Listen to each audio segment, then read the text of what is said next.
Assalamualaikum warahmatullahi wabarakatuh. Perkenalkan, nama saya Reski Sasbialta Direrung dengan NIM A241240028. Tujuan saya membuat video ini untuk memenuhi tugas awal saya pada praktikum mekanika percobaan 4, yaitu kekekalan momentum sudut. Adapun tujuan pada percobaan ini, yang pertama menyelidiki kekekalan momentum sudut pada cincin yang dijatuhkan pada disk yang berputar. Yang kedua, menentukan kecepatan sudut melalui grafik omega T. Yang ketiga, menentukan rotasi inersia awal dan akhir. Yang keempat, menentukan momentum sudut awal dan akhir. Yang kelima, menentukan energi kinetik rotasi awal dan akhir. Nah, selanjutnya itu ada alat dan bahan. Yang pertama itu sensor gerak rotasi. Fungsinya itu untuk mengukur kecepatan sudut dari piringan sebelum dan sesudah tumbukan dengan cincin. Yang kedua itu aksesori rotasi. Fungsinya itu untuk menyediakan sistem piringan atau disk dari cincin untuk percobaan rotasi dan tumbukan. Yang ketiga itu ada jangka sorong digital. Fungsinya itu untuk mengukur diameter atau jari-jari piringan dan cincin secara presisi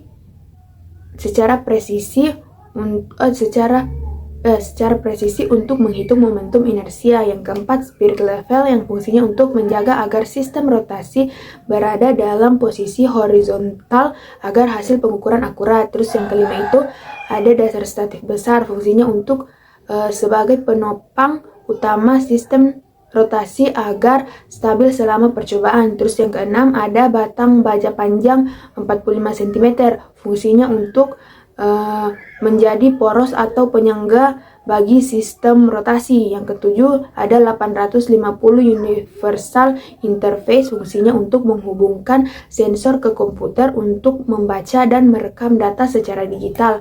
Terus yang kedelapan ada Pasco Capstone software. Fungsinya untuk mengolah data dari sensor lalu menampilkan grafik omega T serta menghitung parameter fisik seperti momentum sudut dan energi kinetik. Terus yang ke-9 ada neraca Ohaus 610 gram. Fungsinya itu untuk mengukur massa disk dan cincin yang diperlukan untuk perhitungan momen inersia. Selanjutnya ada teori singkat hukum kekekalan momentum sudut. Nah, jadi hukum kekekalan momentum sudut itu merupakan konsep dasar dalam mekanika rotasi yang menjelaskan bahwa besarnya momentum sudut suatu sistem tidak akan berubah selama tidak ada gaya luar atau torsi eksternal yang bekerja padanya. Jadi, momentum sudut itu adalah ukuran putaran suatu benda terhadap suatu titik atau sumbu tertentu. Dengan persamaannya itu L sama dengan I dikali omega, yang dimana L itu momentum sudut, I itu adalah momen inersia atau ukuran seberapa sulit suatu benda diubah putarannya. Terus omega itu kecepatan sudut atau berapa cepat benda berputar. Nah, jadi jika momen inersia berubah, misalnya benda merapatkan atau menjatuhkan masanya dari sumbu putar, maka kecepatan sudut juga berubah agar nilai L tetap sama.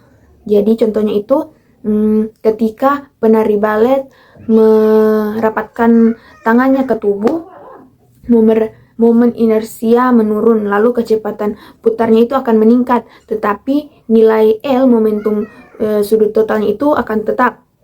Selanjutnya ada bunyi hukum kekekalan momentum sudut. Bunyinya itu, jika pada suatu sistem tidak bekerja torsi eksternal, maka momentum sudut total sistem tersebut akan tetap konstan. Nah, jadi persamaannya itu sama dengan L1 sama dengan L2 atau L1 omega 1 sama dengan L2 omega 2. Nah, jadi ketika tidak ada torsi luar atau nilai momentum sudut sebelum yaitu L1 dan sesudah yaitu L2, peristiwa adalah sama. Terus perubahan dalam momen inersia akan diimbangi oleh perubahan dalam kecepatan sudut sehingga hasil kalinya tetap. Jadi contohnya itu jika seorang atlet seluncur es berputar dengan tangan terbuka dan kemudian merapatkannya, maka L berkurang tetapi omega meningkat agar L tetap sama. Selanjutnya ada penerapan hukum kekekalan momentum sudut dalam kehidupan sehari-hari. Nah, yang pertama itu ada penari atau atlet seluncur es. Jadi saat mereka memutar tubuh dan merapatkan tangan ke dada, kecepatan putarnya meningkat. Hal ini itu karena momen inersia berkurang tetapi momentum sudutnya itu tetap. Terus yang kedua ada planet yang mengorbit matahari. Nah, ketika planet mendekati matahari, kecepatannya meningkat dan ketika menjauhi, maka kecepatannya menurun. Hal ini itu agar momentum sudut orbitnya itu tetap. Terus yang ketiga ada seorang anak di ayunan putar. Nah, jika anak menggerakkan tubuhnya ke arah pusat putaran, putarannya akan menjadi lebih cepat. Dan begitupun sebaliknya, jika ia menjauh dari pusat, maka putarannya akan melambat. Terus ada yang keempat itu gerakan akrobat udara pada pesawat atau roket. Jadi yaitu pilot dapat memanfaatkan perubahan putar tanpa gaya luar yang besar. Sekian dari saya dan wassalamualaikum warahmatullahi wabarakatuh dan terima kasih.